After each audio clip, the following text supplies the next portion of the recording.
Harus jadi jelas. Yang membuat umat ini di Indonesia juga jadi masalah sekarang karena mau buat sendiri.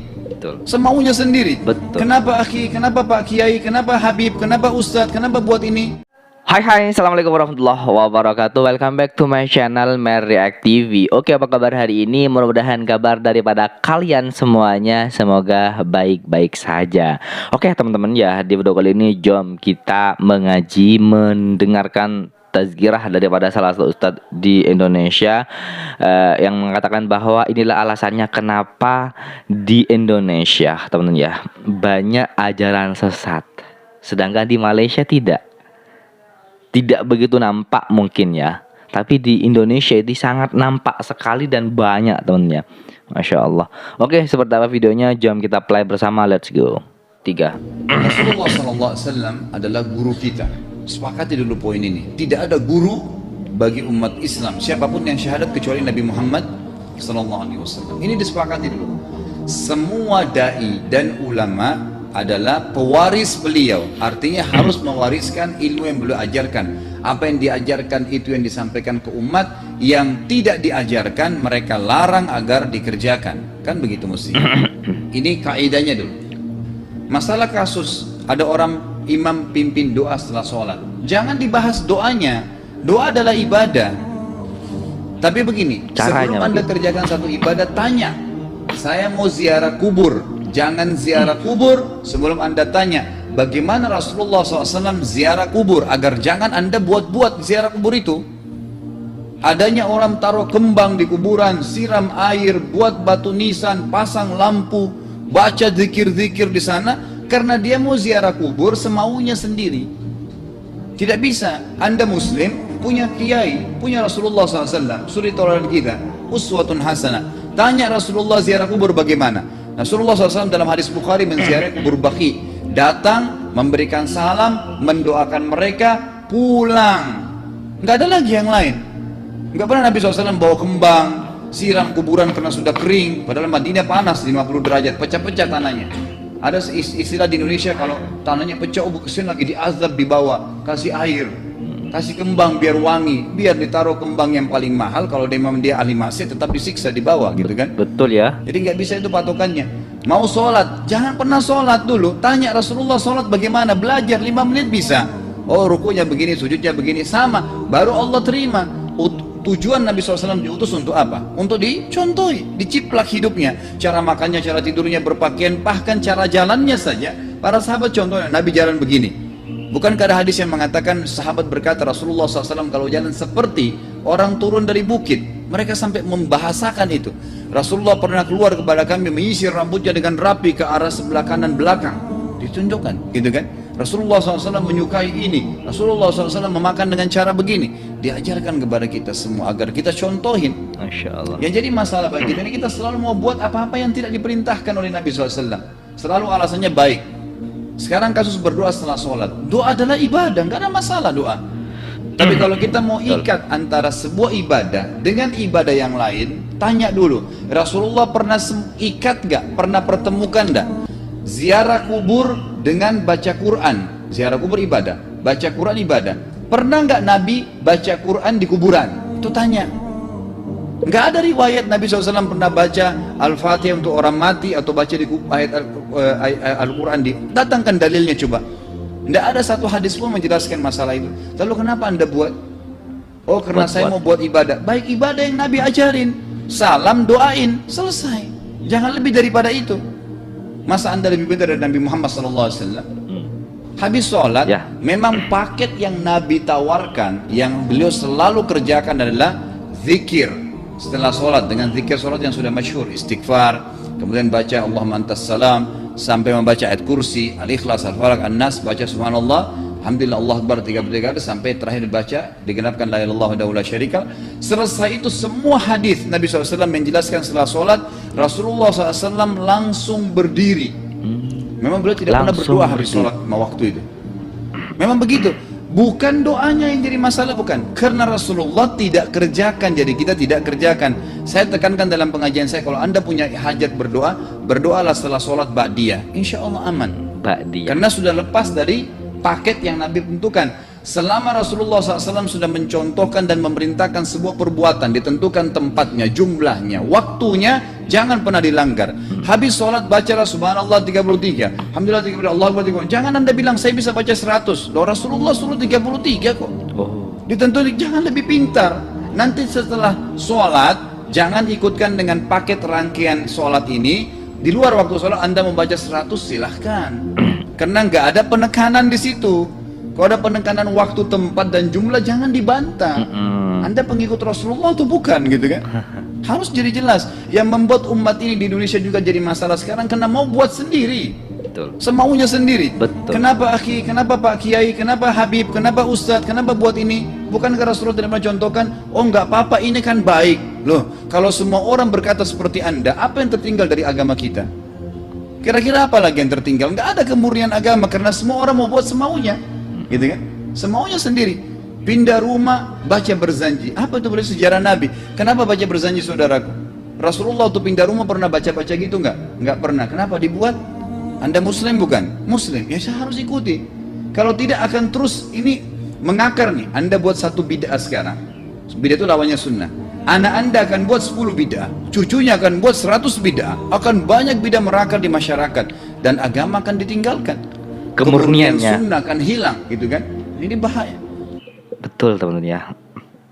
Kalau kita mendengarkan apa yang diajarkan oleh Nabi, kita buat-buat sendiri, yang penting itu termasuk salah satu kebaikan, maka kemurnian Islam daripada Nabi Muhammad SAW sudah terkikis demi sedikit demi sedikit akan tertinggal, teman-teman. Apa gunanya ada Nabi Muhammad kalau kita hanya berbuat-buat sendiri? Seperti itu intinya mungkin ya. Ingat, Nabi SAW mengatakan kepada kita dengan hadis yang sangat jelas. Hadis sahih riwayat Imam Ahmad bunyinya begini: semoga Allah merahmati umatku yang menukil dariku seperti apa yang aku ajarkan atau sebutkan. Sampai ulama hadis mengatakan Nabi ucapin habis sholat astagfirullah, maka sahabat tidak ada berani menambah azim. Nggak ada sahabat yang bilang astagfirullahaladzim habis sholat, nggak ada. Astagfirullah saja karena Nabi ucapin itu. Mereka mengakui tidak lebih benar daripada Nabi SAW. Kenapa kita harus tambah astagfirullahaladzim, wali walidayya, wali muslimin, panjang? Dari mana ini semua? Ditambah-tambah, diembel-embelin, kenapa? Akhirnya keluar dari ajaran Nabi Muhammad SAW. Ini masalah gitu kan? Kenapa harus dilakukan? Peringatan maulid Nabi sudah sering saya ingatkan. Anda tanya semua yang buat maulid, kapan maulid itu sejarahnya ada? Semua buku sejarah menjelaskan tahun 230 Hijriah. Nabi meninggal tahun berapa? 11 Hijriah. Gitu kan? 11 Hijriah. Lalu kenapa harus ada dilakukan? Dan dari mana sejarahnya? Yang membuat pertama adalah orang-orang Syiah. Sejarahnya jelas dari Fatimiyah. Semua buku sejarah sepakat mengatakan bahwasanya maulid munculnya di zaman Fatimiyah. Dinasti Fatimiyah, orang-orang Syiah di Mesir, gitu kan? Dan mereka punya 6 macam maulid yang sampai hari ini masih dikerjakan di Iran. Ada maulid Nabi SAW, Hasan, Husain, Ali, Fatimah, dan raja mereka. Sampai hari ini masih ada. Kenapa orang-orang waktu baca maulid, baca salawat sambil berdiri pegang tangannya taruh di dada? Karena keyakinan orang Syiah, ruhnya Nabi SAW sedang lewat. Anda tahu nggak itu? Banyak orang kita buat tidak tahu. Yang penting bahasa Arab ikut saja, gitu kan? Tidak bisa. Nabi SAW tidak pernah rayakan. Harus belajar pernah ada yang bilang sama saya, Ustaz, kan Nabi SAW pernah bilang, waktu ditanya tentang puasa Senin, beliau mengatakan hari itulah aku dilahirkan. Terus kenapa? Berarti boleh merayakan ulang tahun hari Senin, gitu kan? Tidak. Nabi SAW cuma menginformasikan bahwasanya beliau lahir di hari Senin. Dan beliau tidak pernah ngumpulin sahabat untuk baca bersama-sama, merayakan hari lahir. Beliau tidak pernah. Kalau itu benar, Nabi nggak bakal tinggalkan kok. Ibnu Katsir rahimahullah, garis bawahi poin ini. Ibnu Katsir rahimahullah, dalam tafsir beliau, tafsir Quran Azim. Dan subhanallah Ibnu Katsir ini, kata ulama, hampir semua kalangan golongan itu banyak memakai madhab, banyak memakai buku beliau. Walaupun berbeda dari sisi pemahaman yang lain, tapi tafsirnya kebanyakan kembali ke tafsir beliau. Beliau mengatakan tafsir surah Al-Maidah ayat 3 yang bunyinya a'udzubillahi minasyaitonir rajim, al-yawma akmaltu lakum dinakum. Hari ini saya sempurnakan agama kalian, kata Allah. Ya. Wa atmamtu alaikum nikmati. Saya sempurnakan nikmatku pada kalian. Artinya tidak butuh yang lain. Wa raditu lakumul Islam madina. Saya ridho Islam sebagai agama kalian. Kata beliau, ayat ini turun menandakan dan memastikan bahwasanya Nabi Muhammad SAW tidak meninggal dunia kecuali sudah mengajarkan semuanya, yang hitam, yang putih, yang gelap, yang terang, yang susah, yang muda, ya, semua dijelaskan. Siapa, kata beliau, yang menganggap masih ada sesuatu yang harus ditambahkan setelah Nabi SAW meninggal dan turun ayat ini, maka dia adalah ahli bid'ah. Dia orang yang membuat-buat agama. Di Indonesia paling Nabi banyak. sudah ajarkan semua, selesai. Jangan ditambah, jangan dikurangin. Kita tidak lebih pintar dari Nabi SAW. Nabi nggak pernah rayakan hari lahirnya, jangan dirayain, selesai. Emang kenapa kalau kita nggak rayain? Kenapa? Tangan kita terputus? Enggak. Masih banyak ibadah yang disunnahkan gitu. Sama dengan kasus Isra dan Mi'raj, kejadian besar dalam Islam.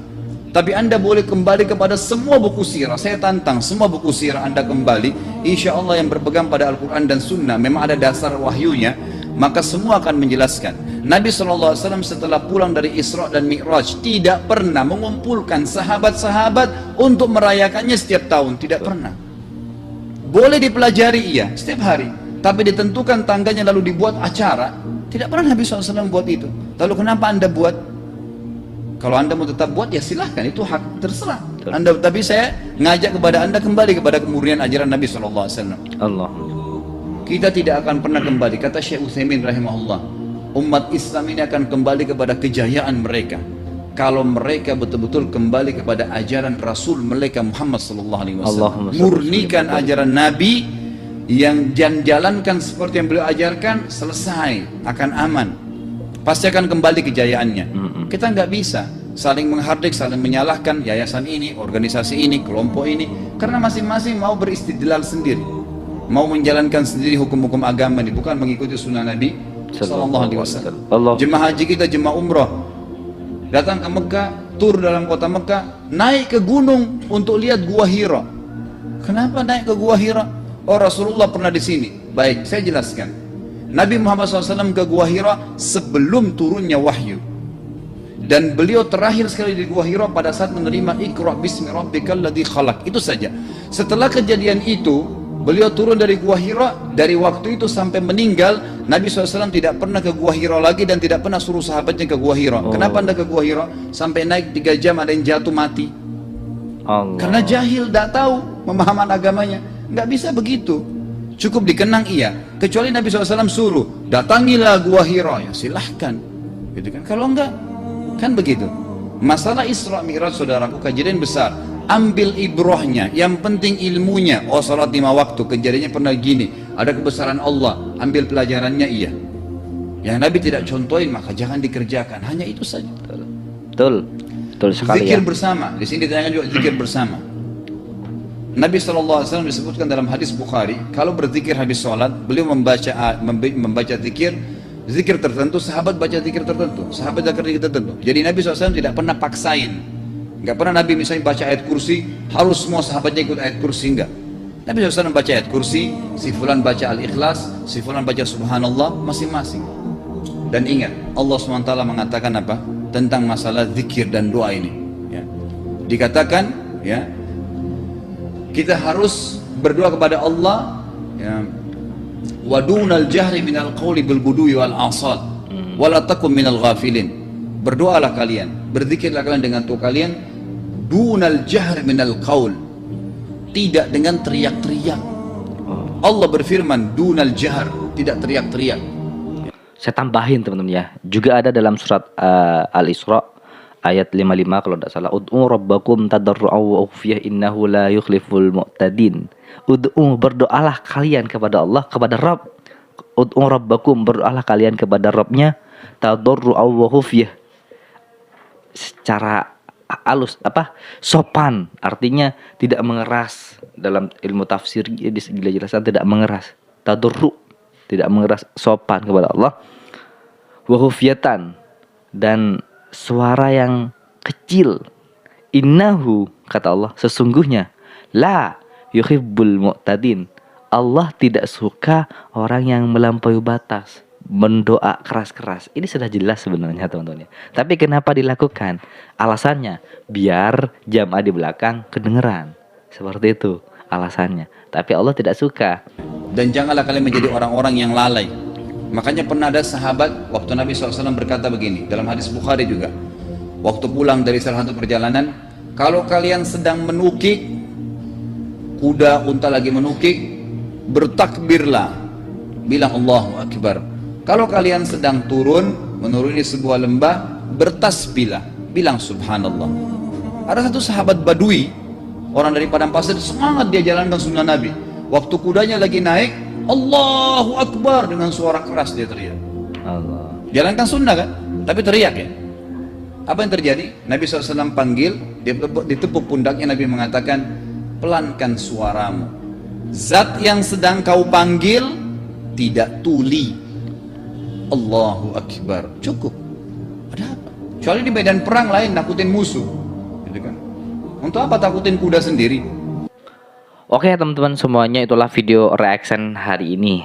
Kita mengaji kepada salah satu ustadz di Indonesia, yang dimana kenapa di Indonesia banyak Islam yang dibuat-buat, dengan catatan mereka itu mengatakan bahwa apa yang bersumber sebuah kebaikan, maka itu akan mendapatkan sebuah kebaikan. Padahal apa sih fungsinya Nabi dilahirkan? Salah satu contohnya adalah untuk dicontoh, untuk dijadikan tauladan. Seperti itu sebenarnya teman-teman ya. Tapi mungkin daripada rekan-rekan tidak sependapat dengan apa yang sama-sama kita reaction barusan, silahkan teman-teman komen. Sedangkan di Malaysia mungkin ada tapi tak nampak sekali. Sekarang banyak bermunculan Mama Gofron, yang dimana si dia itu bisa ngomong dengan semut, dengan malaikat. Pokoknya di Indonesia tidak hanya ajaran sesat seperti itu, tapi banyak yang ngaku-ngaku kiai padahal belum balik tuh ya. Aduh. Kalau di Malaysia pasti ditangkap tentunya ya. Oke, itulah video hari ini. Buat kalian yang suka dengan video ini, silahkan like, comment, dan share. Jangan lupa juga subscribe. Baik, kita akhiri. Wassalamualaikum warahmatullahi wabarakatuh.